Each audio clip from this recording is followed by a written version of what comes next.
Baik, selamat pagi, selamat siang, selamat sore, dan selamat malam bagi para penonton Tegar Pamura Channel. Baik, Mantap. di sini kita sudah bersama teman saya lagi. Nah, sekarang kita namanya Rizky Bayu. Nah, karena teman saya yang Bayu itu ada dua, kita panggil saja yang ini Rizbay. Nah, oke Rizbay. Nah, Ya. sekarang gini saja, karena biasanya kan kita mendaki bareng. Nah, kemudian kan aku nggak tahu alat-alat yang kamu bawa itu apa saja. Nah, sekarang pengen tanya-tanya lah. Kan di luar perlengkapan kelompok kan pasti ada perlengkapan pribadi yang kamu bawa. Nah, sebelum tanya-tanya alat-alat, nah, Rizbay ini pertama mendaki ini mulai tahun berapa sih? Mulai mendaki tahun 2018. Oh, mulai mendaki tahun 2018. Nah, 2018 itu pertama ke spot mana dulu? Ke ini Bukit Jamun Sunset Sunrise JSS Pondokusumo, Mas. Oh, Jamun Sunset Sunrise. Oh, Jamun Sunset Sunrise di Pondokusumo. Oke, nah itu pertama kali mendaki itu berapa orang, Mas? Dulu pertama kali mendaki lebih dari 6 orang ya. Oh, Rombongan. Oh, rombongan 6 orang. Oke. Terus kalau pas mendaki itu posisimu sebagai apa? Kalau dulu ngikut-ngikut aja ya. Oh, Kalau- dulu ikut-ikut. Kalau berjalannya waktu sekarang ya kadang random juga. Tapi Oh. rata-rata bagian masak-masak. Oh, gitu. Pertamanya random, terus kebiasaan masak.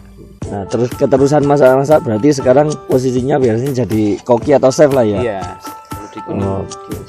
Terus alat-alat masak yang biasanya kamu bawa itu apa sih? Ya standar-standar saja, kayak nasting, terus spatula, penggantinya ya cuma sendok, pisau, begitu. Ya seperti peralatan pendaki pada umumnya, sama aja. Oke. Terus selain alat masak pastinya kan itu ada bumbu masak juga. Apa ada bumbu masak yang wajib kamu bawa kalau ke gunung gitu? Kalau biasa sih, yang pasti tak bawa itu sop. Nah ini tadi kebetulan kok nggak bawa sop. Oh, oke. Biasanya berarti bawa sop-sopan lah ya. Ya, Nah, soalnya kan kalau di gunung dingin, kalau masak sop, masak kare, masak soto itu kan hangat lah. Jadi oh, cocok buat sama suasananya. oke. Jadi masakan yang berkuah lah ya yang Iya. cocok. Terus kemudian niku kira-kira makanan apa sih yang cocok ketika kita pertama kali datang di campground? Pertama kali makanan yang cocok sih. Yang pertama kali yang dikeluarkan pasti cemilan ya. Soalnya kalau langsung makanan berat kan harus masak-masak dulu, minimal roti lah, roti cemilan. Oh, oke. Terus kalau cemilan itu cemilan yang kira-kira yang biasanya Mas Bayu lagi. Mas Rizbay ini makan itu apa? Yang simple itu. Yang simple. Kalau cemilan nanti sebut merek ini nggak apa-apa, Gimana? Oh, nggak apa-apa wis sebut merek, Merek. aman wis. aman. Yang pasti sle uli, Oh, sele ole, Oreo, Oreo. Terus apa lagi, Mas? roti-rotian itu pasti. Oke, roti-rotian. Itu Snack. kalau cemilan ataupun snacknya ya. Iya. Terus kalau itu minuman penghangat, Minuman penghangat pasti dong. Kopi hitam dong. wah, berarti Kopi. Mas Rizbay ini suka ngopi. Jangan lupa sebatnya juga. Oh iya. Nah, karena Rizbay ini seorang ahli hisap. Nah, jadi di samping kopi itu pasti ada sebat di antaranya. Oh, terus, nah itu kan kalau dari segi snack atau camilannya. Kalau dari makanannya, kira-kira untuk atau yang untuk mengganjal ataupun mengisi perut itu yang cocok apa sih? Yang kalau baru sampai mie dan mie soalnya masaknya simple, cepet, Oh nugget, gitu. terus kayak sosis-sosis gitu. Berarti makanan cepat saji lah ya. Iya, cepat Jadi saji. yang instan. yang instan biar kita cepet makan juga. Oke. Terus itu kan kalau makanan-makanan yang baru kita sampai di campground. Nah kalau esok harinya kan kita pasti butuh tenaga yang lebih karena di hari sebelumnya sudah terkuras. Nah tenaga lebih itu mungkin kita untuk summit ataupun turun. Nah itu yang rekomen apa Mas? Yang pasti nasi, soalnya karbonnya tinggi, terus makanan yang banyak proteinnya kayak sayuran, tumis-tumisan. Oke. Berarti rekomen nasi lah ya. Nasi. Nasi itu bawah. Nah terus kemudian sama sayur-sayuran. Nah terus mungkin ada itu Mas, kan biasanya naik gunung kan orang-orang takutnya kalau bawa beras itu gak mateng. Nah, kira-kira ada cara tersendiri buatmu untuk membuat nasi ben enak, ben pas matengnya itu? Ya kalau dari saya sih kalau buat nasi pastikan api diperhatikan, jangan terlalu besar. Kalau udah mendidih, sedikit mendidih, meletup gitu langsung dikecilin, api paling kecil. Ya memang agak lama tapi nanti hasilnya pasti matangnya merata. Oke. Terus dalam segi menanak nasi, masak nasi itu penggunaan kompor itu ngaruh apa enggak? Iya, pasti berpengaruh.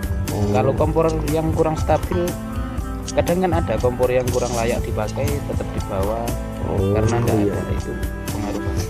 Nah, oke. Pastinya bawa kompor itu yang simple. Terus untuk khusus nasi itu yang bisa stabil lah ya, apinya dijaga. Nah mungkin seperti kompor yang kita pakai saat ini itu ada apa itu penghalang anginnya atau bahasa Jawane tedeng angin, tempongnya. Nah jadi yang kompor matahari itu loh. Nah kompor matahari itu rekomen untuk masak nasi karena apinya pasti stabil. Nah karena api yang dibutuhkan itu api yang kecil saja. Nah terus makanan sampingannya atau lauknya biasanya kalau makanan berat itu apa Mas? Kalau kamu sendiri?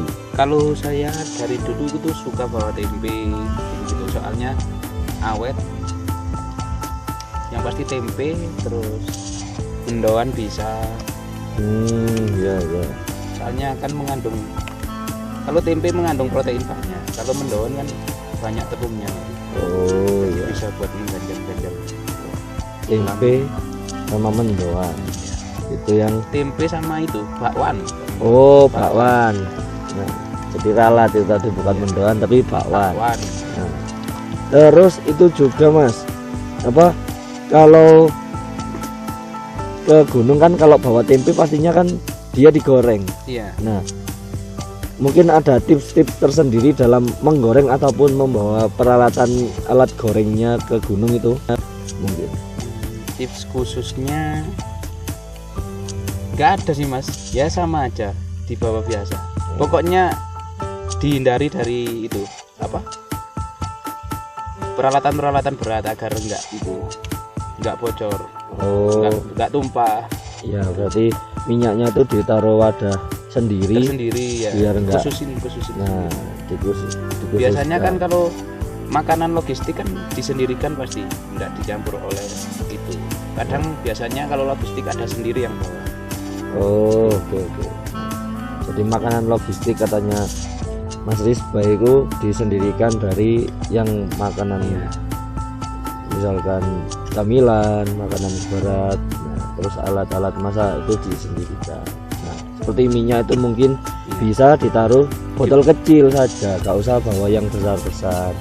Terus itu juga meskipun sudah ditaruh di botol, nah itu juga harus dilapisi dengan plastik juga, biar misalkan kalau dia ada tergencet, nah ada bocornya, dia masih bisa ditangani oleh kantong plastiknya gitu. Terus kalau mungkin dari Risba sendiri, nah sebagai koki kan ada makanan yang disuka dan ada yang nggak disuka. Mulai dari yang nggak disuka yang paling nggak suka itu pete. Pete.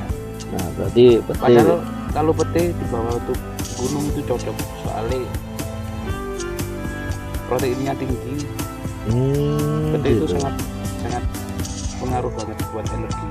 Oke, berarti pete pengaruh ke energi. Nah, tapi namanya selera. Selera. Nah, meskipun dia banyak yang zat-zat yang baik, tapi kalau nggak suka ya nggak suka saja. Terus kalau makanan yang paling disuka itu apa, Mas? Yang paling disuka itu aku sayuran sop kayak gitu. Soalnya simple, ada kuahnya terus seger juga. Sambel-sambelan. Oke. Masakan rumahan lah pokoknya. Oh, masakan rumahan itu yang paling favorit dari Risbay.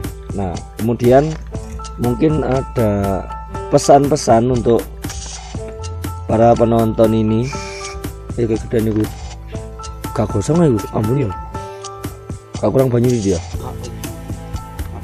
Mateng ya? Ya wis lah, seleksi.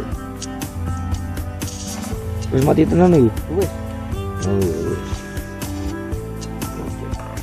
Oke, lanjut. Pesan-pesan untuk penonton, tips-tips cara menjadi koki ataupun tukang masak di gunung itu gimana sih? Mungkin ada Tips pesan terkhusus dari Risbay sendiri itu. Pilihlah bahan makanan yang tepat, yang baik dan tepat untuk ke gunung. Pastikan dengan aman. Jangan lupa untuk dibawa pulang lagi sampahnya. Mantap, itu dia pesan-pesan dari Risbay cara menjadi koki atau tukang masak yang baik di gunung. Oke, segitu saja untuk konten kali ini. Oh iya, tadi kita belum perkenalan nama kontennya, yaitu BDK.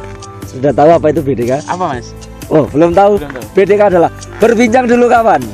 Mantap. Mantap. Salam lestari. Jangan lupa subscribe. Salam lestari.